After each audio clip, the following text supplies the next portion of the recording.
Amin. Bapak Ibu Saudara, kita membaca dalam Injil Matius pasal 8 Saudara. Matius pasal yang ke-8 ayat yang ke-23 sampai ayat yang ke-27.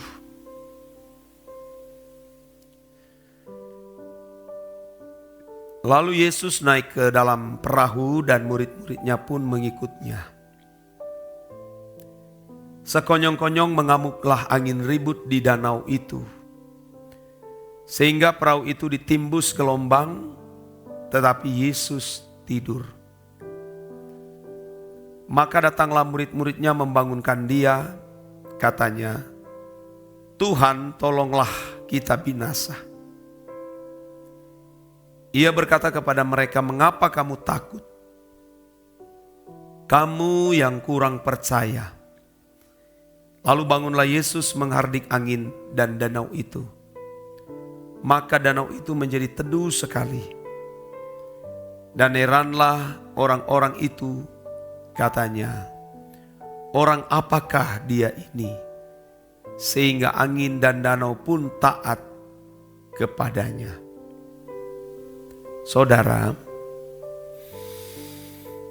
tentu sebagai pendeta atau sebagai pelayan, menyadari bahwa sebenarnya kita belum mempercayakan atau mempercayai hidup kita sepenuhnya kepada Tuhan. Kita harus benar-benar jujur di hadapan Allah, Bapa Elohim Yahweh, di hadapan Tuhan kita Yesus Kristus, bahwa kita sebenarnya belum mempercayai hidup kita sepenuhnya kepada Dia. Walaupun saudara kita Kristen, bahkan sebagai hamba-hamba Tuhan, belum sepenuh hati kita mempercayai Dia.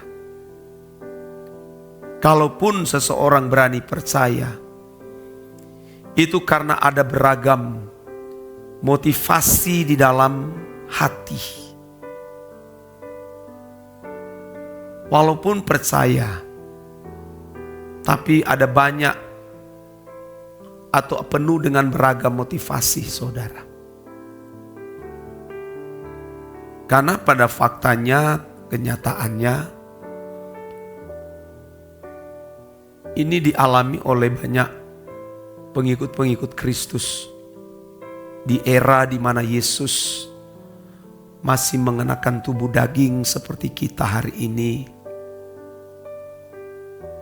Ya, yang mereka percayai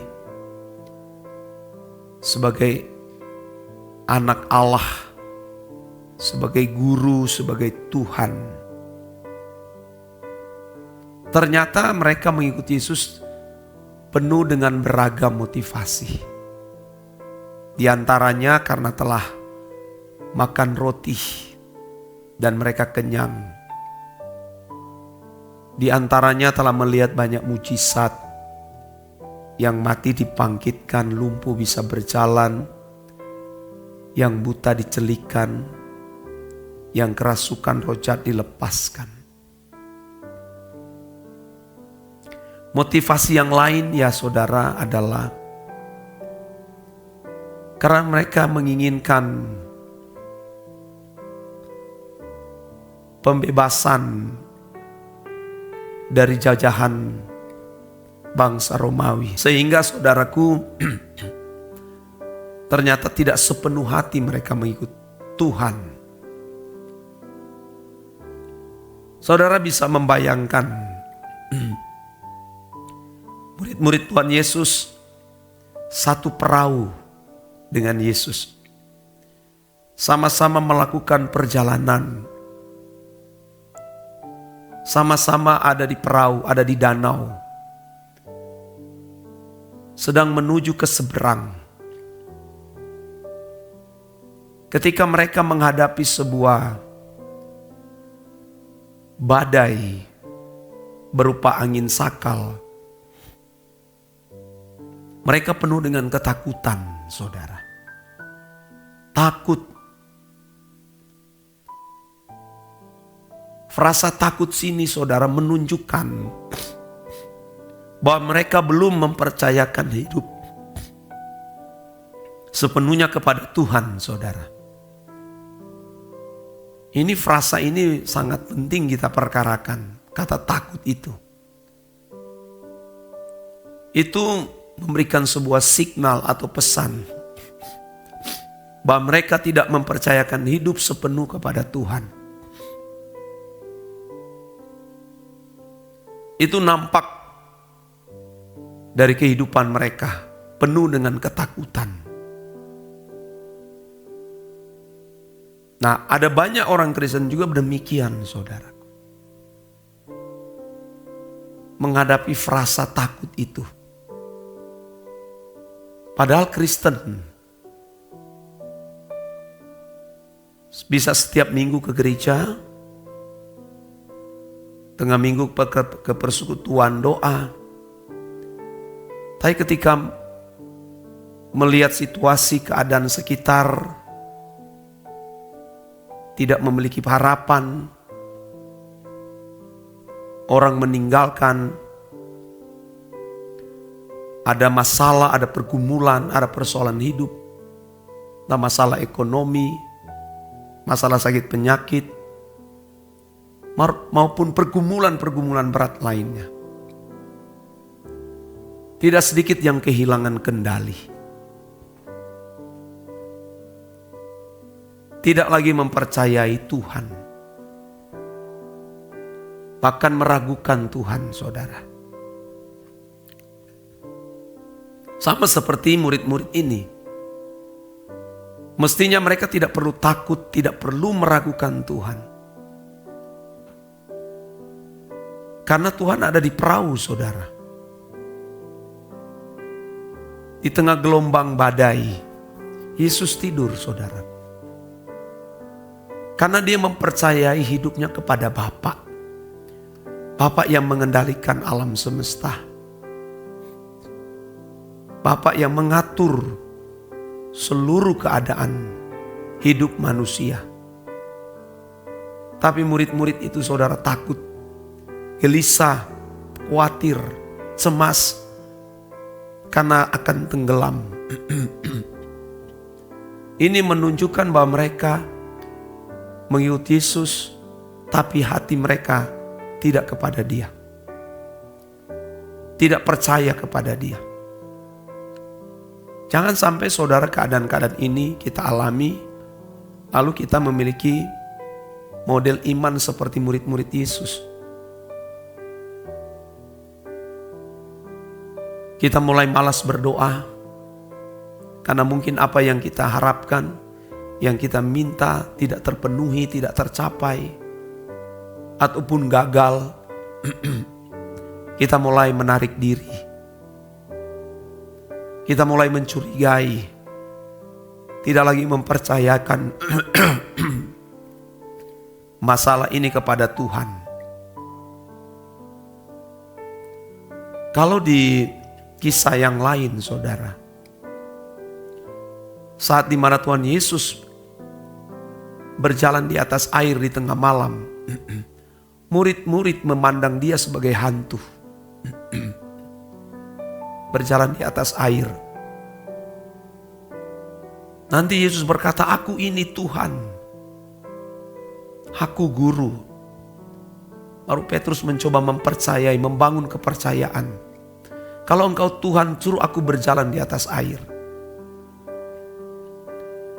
Dia sempat turun di perahu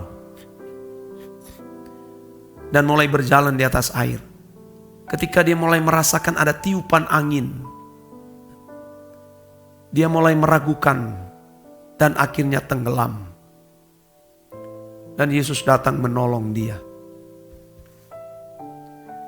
Jangan sampai saudara keadaan di sekitar kita atau masalah-masalah yang kita hadapi itu membuat kita akhirnya kurang percaya kepada Tuhan. Kita mulai meragukan Dia dengan menunjukkan sikap-sikap tidak lagi mau berdoa, tidak lagi mau menyembah Dia. Loh, ini saya alami, saudara. Ada saat-saatnya mengalami kejenuhan. Ada saat-saatnya mulai putus asa. Ketika situasi kita, di situasi lingkungan sekitar kita tidak memberi dukungan, sesuatu yang kita harapkan tidak lagi memberikan harapan, kita mulai meragukan Tuhan, saudara. Jangan saudara. Tetap kita mulai sembarangan hidup.